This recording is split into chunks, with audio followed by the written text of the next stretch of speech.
Movie Time is produced by John DeSando. Listen to shows and read reviews online at wcbe.org.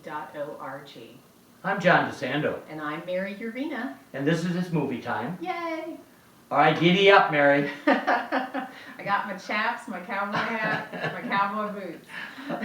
All right, we're talking about Concrete Cowboy, We are. streaming on Netflix. It is. But to be honest, when you asked me about this film, you had me at Idris Elba. Ah, boy, and that's the truth for me too. Yeah, and he's also a producer of this film. He is. So I know what the title of the book from which it was adapted is a different title. It is. It's Ghetto Cowboy. Ghetto Cowboy, which is a really good, but maybe too pejorative. I would agree. Yeah, but so somebody comes up with Concrete Cowboy, and I go, all right. And it was actually an amalgamation of both the book and the director, and I think he's also a co-producer, Ricky Staub. Yep. He, interestingly, founded a company to make films in Philadelphia called the Neighborhood Film Company. Right. That specifically works with 2 federal judges to identify potential candidates that when they're released from incarceration, they work for the film company, and he trains them to be technicians and all that means so that they have viable careers and jobs upon their release. So he was actually working in that program, was in the courtroom, and met a man who had just been released, and had the first thing he did in his first week was he bought a horse in North Philadelphia, and it really intrigued the director.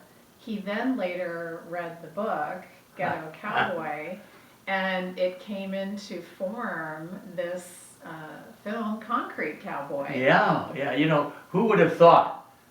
Yeah, cowboys in North Philadelphia. I mean, Who would have? Apparently Fletcher Street has stables all down, up and down it, or at least when they're making the movie. I think they're gentrifying the place. They are, and the Fletcher Street Riding Club is actually looking for a permanent home. Yes. To build new stables and house their horses. But apparently this has been a tradition in Philadelphia for over 100 years as automobiles started to overtake the forms of transportation within the city, where you had a lot of taxi carriage drivers and delivery drivers who delivered by horse and carriage. They still loved their horses, and have continued this tradition of keeping horses in the urban Philadelphia areas as it's become more urbanized. So Idris is Harp, that's the name of his character. He's a commanding presence, as always. And basically, what's the conflict in this, Mary? Well, he has a son who he did not raise, whose mother, who lives in Detroit, she no longer feels that she can really raise him because he's getting into trouble at school. He's in his teens and is rebelling against their circumstances and his circumstances. So she basically delivers him to his father, a man he doesn't really know, for the summer. And Harp has long time been a concrete cowboy, part of this urban riding club, and has an incredible love of horses. And he also, his character, is an ex-con. Yeah, and Idris talks about having a son and a daughter, and how much he likes the interaction between his character and his son. I found his son, who has already made a name for himself on TV with Stranger Things. Yes. I found him to be less compelling of a character than Idris, but then everybody is less compelling than Idris. That's a pretty tall measure. I know. But anyway, so the arc of that story, our listeners could write. And this is a coming-of-age story. Gosh, what do you think's going to happen when son meets dad again? So that we have to accept there's nothing, I think, unusual about that, except horses in an urban environment. Well, and that it's based in reality. Yes. Although this is a Ghetto Cowboy is not nonfiction. It's a fictional novel and actually geared towards young readers. Yes. It's not an adult novel. So the story, I agree with you, is predictable. Yes. However, Idris Elba's performance is very understated. And not enough for me. And I would agree, Wow. but his screen time is just portrayed with such dignity in this man's heart Yes. and such truth.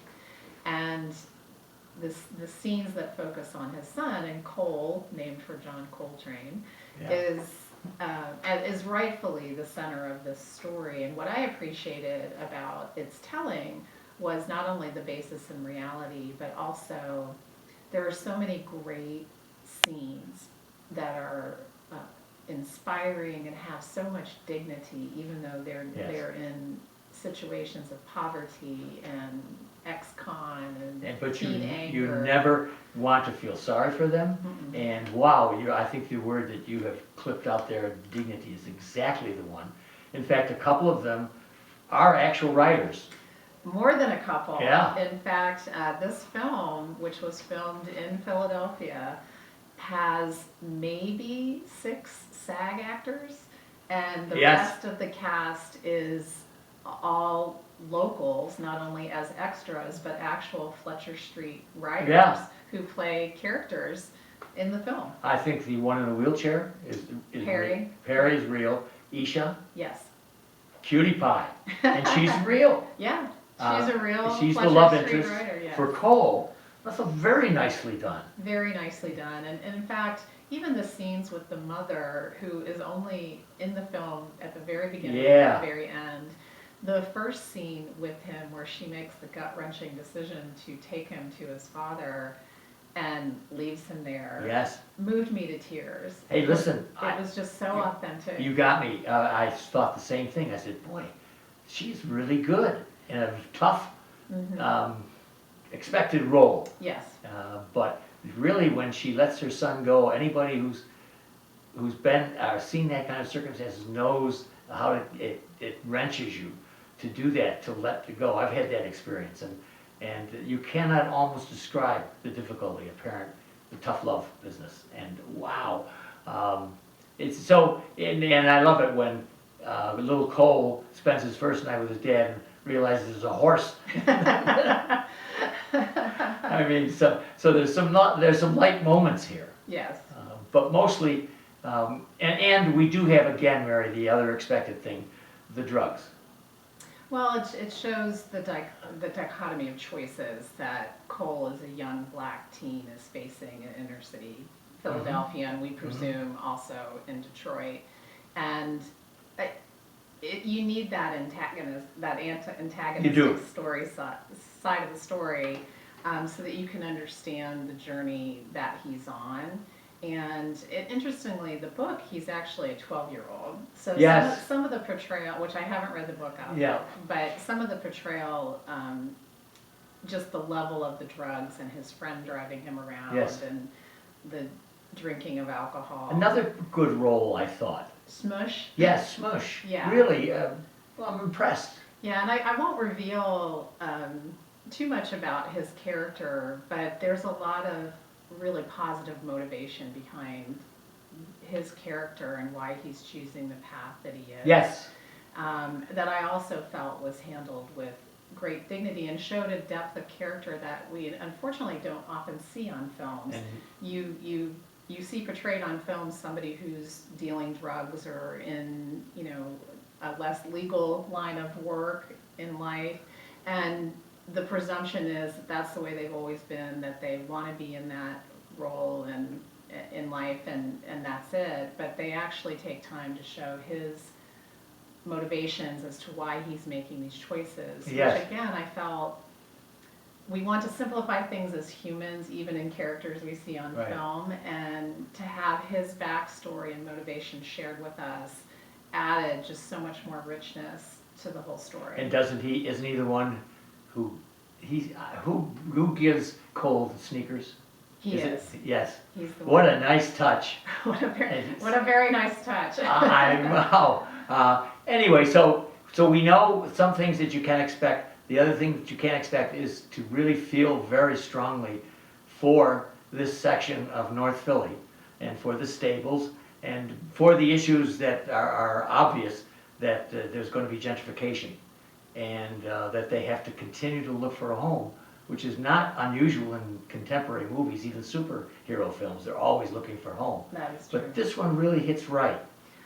I felt it did, and it was nice to hear the black male voice told through this film in a way that wasn't stereotypical Yes. and what we're used to seeing from Hollywood. And it probably helped that it was directed and produced by Ricky Staub and Neighborhood Film Company, because they work where they live. Yes. And Neighborhood Film Company is based in Philadelphia, and they're very careful about making sure that what they're doing isn't exploitive. Yeah. And adheres to the truth that is their story in Philadelphia, and with, in particular, the urban writing clubs. And careful enough to contact me, the publicist, to change my review when I had cited the Urban Academy or whatever, and they said no, they prefer that I just refer to it as the Stables,